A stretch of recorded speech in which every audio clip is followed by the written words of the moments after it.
Uzungabalwa kubantu abahlukumeza abantu abafana nabo. Uzungavumi ukubalwa kubantu abahlukumeza amanye ama-Afrika. Ndicela ungabalwa. And also ungakulinga ube yingxenye yento ehlambalaza, ehlaza okanye eyenza uhlazo phezu kwama-Afrika, ngoba it will backfire you or abantwana bakho. Ndisaphinda ndiyatsho, kurongo ngendlela okwenziwa ngayo lento yenziwayo kwamanye ama-Afrika.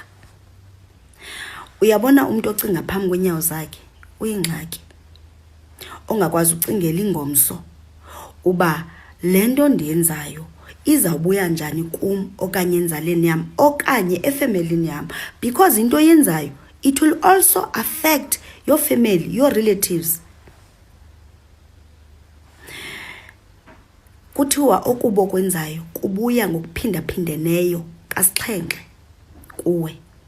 Okuhle kwenzayo kubuya ngokuphindaphindeneyo. So yijonge into yenza komnye umuntu. Ndisatsho 30 June must fall. Makwenziwe izinto ngendlela.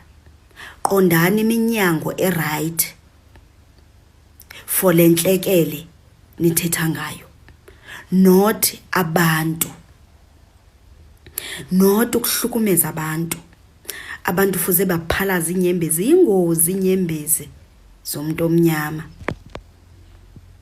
eziphuma ngokwenene nangenyaniso zingozi.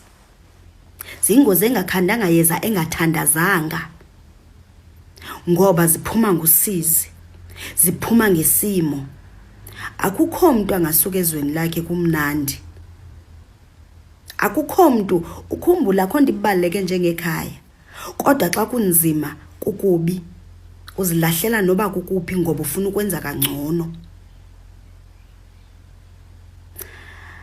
Ma-Afrika masithandane nisibambaneni.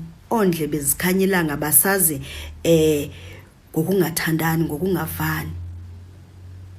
That is why bakwazi ukusinqoba bembalwa benjalo.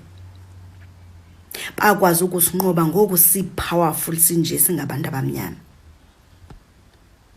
Uzungabi ingxenye yokuhlukumeza okanye ukhupha amagama amabi komnye umAfrika. Esithandazayo esizilayo masenze njalo bantazi. Sithandazele abanye ubhuti bethu, abanye osisi bethu, ngoba ingomsa ulazi. Awuyazi inzala yakho yophila njani. Bazawuloke